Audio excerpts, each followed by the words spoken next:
हाँ जी दोस्तों, कैसे हैं? मेरा नाम है नीरज शर्मा और आज जिस घटना के बारे में मैं आप लोगों से बात करने वाला हूं उसमें एक लड़की को एक लड़के से इतना कड़क प्यार होता है, इतना ज्यादा प्यार होता है कि वो उस प्यार के लिए अपने घर वालों को छोड़कर उस लड़के के साथ चली जाती है। और जब इस प्यार का पूरी दुनिया को पता चलता है तब तक उस लड़की के 35 टुकड़े हो चुके थे। दोस्तों आखिर क्या है इस घटना की पूरी सच्चाई जानने के लिए आप इस वीडियो पर अंत तक जरूर बने रहे। आगे बढ़ने से पहले चैनल को सब्सक्राइब कर लीजिए ताकि जब भी मैं कोई वीडियो इस चैनल पर डालूं उसकी नोटिफिकेशन आपको सबसे पहले मिलती रहे।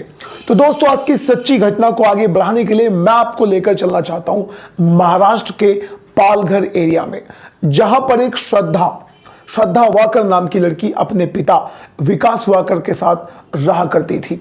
यहां पर दोस्तों मैं पहले आपको बताना चाहता हूं कि श्रद्धा के पिता थे, श्रद्धा की मां थी और एक श्रद्धा का छोटा भाई भी था। श्रद्धा की उम्र हो चुकी थी 25 साल, श्रद्धा का जो भाई था वो था 23 साल का और श्रद्धा की मां और पिता दोनों एक दूसरे से अलग रहा करते थे। यहां पर श्रद्धा रहा करती थी अपनी माता के साथ। अब दोस्तों श्रद्धा के माता पिता ने श्रद्धा से वादा किया था कि हम तुम्हें बहुत अच्छे तरीके से पढ़ाएंगे, पढ़ लिख कर तुम हमारा नाम रोशन करना और जो भी तुम जिंदगी में करना चाहती हो पढ़ाई लिखाई करने के बाद तुम वही करना। अब दोस्तों श्रद्धा बड़ी हो चुकी थी, पढ़ाई भी उसने काफी कर ली थी, वो ग्रेजुएट हो चुकी थी और अब उसके मन में प्लान आया था कहीं जाकर नौकरी करने का। अब दोस्तों वो महाराष्ट्र के पालघर यानी अपने पिता के घर से निकलकर पहुंच जाती है मुंबई के मलाड में। मुंबई के मलाड में जाकर वो नौकरी की तलाश करती है और उसे मलाड में नौकरी मिल भी जाती है एक कॉल सेंटर में। वो कॉल सेंटर में अच्छी खासी नौकरी कर रही होती है और एक दिन अपने पापा को और अपनी मम्मी को फोन करके बता भी देती है कि यहां पर मेरी नौकरी लग चुकी है। अब दोस्तों श्रद्धा पालघर से निकलकर मुंबई में जाकर रहने लगी थी, वहीं पर रूम लेकर उसने रहना भी शुरू कर दिया। अब एक दिन श्रद्धा अपने घर वापस आती है अपने माँ बाप से मिलने के लिए। जब वो अपने माँ बाप से मिलकर जा रही होती है तो उनसे बताकर जाती है कि मैं एक लड़के के साथ रिलेशनशिप में हूं, यानी मैं एक लड़के से प्यार करती हूं। इस प्यार वाली बात को सुनते ही उसकी माँ उससे पूछती है कि आखिर वो लड़का कौन है। तो दोस्तों यहां पर वो श्रद्धा उस लड़के का नाम बताती है आफताब। आफताब नाम सुनकर उसकी मां बहुत ज्यादा परेशान हो जाती है और वो उससे कहती है कि बेटे ये तो मुस्लिम लड़का मुझे लग रहा है और तुम इस मुस्लिम लड़के के प्यार में क्यों पड़ गई हो। लेकिन दोस्तों यहां पर जो श्रद्धा होती है वो अपनी मां को समझाने की कोशिश करती है और श्रद्धा की मां उसे समझाने की कोशिश करती है कि बेटे ये हमारे खानदान में नहीं हो सकता। लेकिन श्रद्धा अपनी बात पर बिल्कुल एडिक्ट थी और वो अपनी मां को ऐसे ही छोड़कर वहां से चली जाती है अपनी नौकरी करने के लिए। अब दोस्तों कुछ ही दिन बाद श्रद्धा पर खबर जाती है कि उसकी मां की मौत हो चुकी है। अब श्रद्धा अपनी मां की मौत के बाद अपने घर आती है। यहां पर दोबारा से श्रद्धा के पापा और श्रद्धा के रिश्तेदार उसे समझाते हैं कि आफताब नाम के लड़के को तुम छोड़ दो, तुम इससे प्यार मत करो, ये मुस्लिम है और तुम्हारी किसी भी तरह से हम इससे शादी नहीं होने देंगे। लेकिन यहां पर दोस्तों जो श्रद्धा होती है वो अपने घर वालों से इस बार कहकर जाती है कि अगर तुम्हें ऐसा लग रहा है कि मैं उसके साथ ना रहूं तो आज के बाद मैं तुम लोगों के लिए मर चुकी हूं और मैं तो उसके साथ ही रहूंगी। इतना कहकर वो अपने घर से चली जाती है। अब दोस्तों श्रद्धा का और श्रद्धा के घर वालों का जो कनेक्शन था वो बिल्कुल टूट चुका था। उन्होंने आपस में बातें करना बिल्कुल बंद कर दिया था। लेकिन अब क्योंकि जो पिता था उसे अपनी बेटी की कहीं ना कहीं चिंता हुआ करती थी। अब पिता उसके मोबाइल नंबर में, उसका जो मोबाइल नंबर था श्रद्धा का वो पिता के फोन में सेव था। उसके स्टेटस वो देख लिया करता था और अपने मन को समझा लिया करता था कि कहीं ना कहीं मेरी बेटी सेफ है। अब दोस्तों यहां पर कुछ दिनों के बाद श्रद्धा से उनका कनेक्शन बिल्कुल टूट जाता है और श्रद्धा से बातचीत बिल्कुल बंद हो जाती है। यहां पर श्रद्धा और आफताब दोनों लिव इन रिलेशनशिप में रहना शुरू कर देते हैं मुंबई में। लेकिन उधर श्रद्धा के घर वाले, श्रद्धा के रिश्तेदार, श्रद्धा के दोस्त भी उसे ताने मारा करते थे और आफताब के घर वाले, उसके रिश्तेदार और उसके दोस्त भी उसे ताना मारे करते थे इनकी अलग अलग जातियों को लेकर, क्योंकि आफताब मुस्लिम था और श्रद्धा एक हिंदू थी।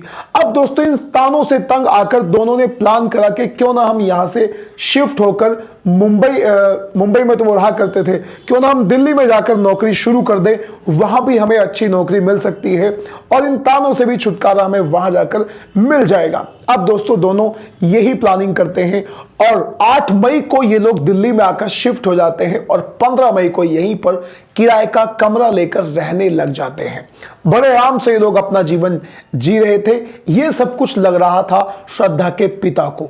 अब धीरे धीरे धीरे श्रद्धा के पिता जो स्टेटस देखा करते थे, जो फेसबुक पर अपनी बेटी की पिक देखा करते थे, वो पिक दिखनी उसे दोस्तों बंद होनी शुरू हो जाती है।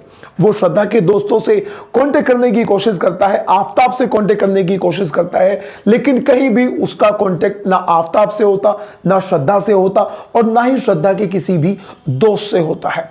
अब दोस्तों वो बिल्कुल वरीड हो जाते हैं, चिंतित हो जाते हैं और इसी चिंता में रहते रहते वो महाराष्ट्र में एक थाने में पहुंच जाते हैं और वहां पर रिपोर्ट दर्ज कराते हैं कि मेरी जो बेटी है जिसका नाम है श्रद्धा, वो आजकल मुझे 3-4 महीने से नजर नहीं आ रही। मैं उसका स्टेटस देख लिया करता था, लेकिन अब मुझे वो स्टेटस नजर नहीं आ रहा। मैं रिपोर्ट लिखवाना चाहता हूं कि कहीं मेरी बेटी के साथ में कोई अनहोनी तो नहीं घट गई।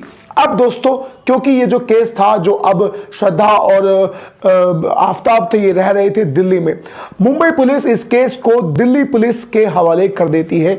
अब दिल्ली पुलिस इस छानबीन में लग जाती है कि आखिर श्रद्धा तक पहुंचा जाए तो कैसे पहुंचा जाए। अब दोस्तों इसी बीच जो श्रद्धा के पिता थे वो भी मुंबई से दिल्ली आते हैं और थाने में जाकर दोबारा यहां से बात करने की कोशिश करते हैं कि मैंने मुंबई में रिपोर्ट दर्ज कराई थी, लेकिन जो मेरा केस है वो यहां पर शिफ्ट हो चुका है, तो क्या आप इस मामले में कुछ सहायता करने वाले हैं। अब दोस्तों धीरे धीरे कर जो छतरपुर की पुलिस होती है वो आफताब के जो घर की लोकेशन है उसको निकाल लेती है और आफताब के पास पुलिस पहुंच जाती है और उससे पूछताछ करना शुरू कर देती है। अब दोस्तों यहां पर पूछताछ में जो आफताब बताता है उसे सुनकर आप सभी के रोंगटे खड़े हो जाएंगे और आपको उसकी दरिंदगी के बारे में सोचने पर मजबूर हो जाएंगे आप। तो दोस्तों आफताब बताना शुरू करता है कि 8 मई को मैं दिल्ली में आके शिफ्ट हुआ था और 15 मई को मैंने यहां पर किराए पर कमरा लिया था और 16 यानी 18 मई को मेरी श्रद्धा से हो गई थी बहसबाजी। रात को खाना खाने के बाद मेरी उससे बहसबाजी हो गई। अब बहसबाजी होते होते हमारे बीच में झगड़ा हो गया और उसी झगड़े के बीच मैंने श्रद्धा का गला दबाकर उसकी मौत कर दी। अब दोस्तों उसको मारने के बाद जो आफताब होता है वो अपनी जुबानी ही पुलिस को सारी बात बताता है और वो बताता है कि श्रद्धा को मारने के बाद मैं रात को उसी की लाश के साथ में उसी कमरे में सो जाता हूं। अगले दिन उठने के बाद बाजार जाता हूं, सबसे पहले बाजार से एक फ्रिज खरीदता हूं और एक आरी खरीदता हूं और एक बैग भी खरीदता हूं। अब वो घर आता है और श्रद्धा के 35 टुकड़े करता है, यानी 35 टुकड़ों में उसको काट देता है। 35 टुकड़ों में उसे काटने के बाद वो पन्नी में उसके 35 के 35 टुकड़ों को भर लेता है, वहां से खून को बिल्कुल साफ कर देता है और अब हर रोज रात को 2 बजे उठकर जो बैग वो लेकर आया था उस बैग में श्रद्धा के जिस्म का एक एक टुकड़ा डालकर रोज रात को ले आता है और सारे टुकड़ों को दिल्ली के इर्द गिर्द इधर उधर के इलाकों में फेंक देता है। इस तरह से जो श्रद्धा है उसकी जिंदगी को वो तबाह कर देता है। अब दोस्तों पुलिस इसको लेकर जाती है, पकड़ कर लेके जाती है और अब इस पर केस भी चल रहा है। यहां पर दोस्तों मैं आपको बताना चाहता हूं कि जो आफताब है उसने एक वेब सीरीज भी देखी थी। उस वेब सीरीज में जिस तरीके से लड़की को मारा गया था उसने बिल्कुल वही तरीका उसे मारने के बाद उसकी बॉडी को इधर उधर ठिकाने लगाने में यूज किया।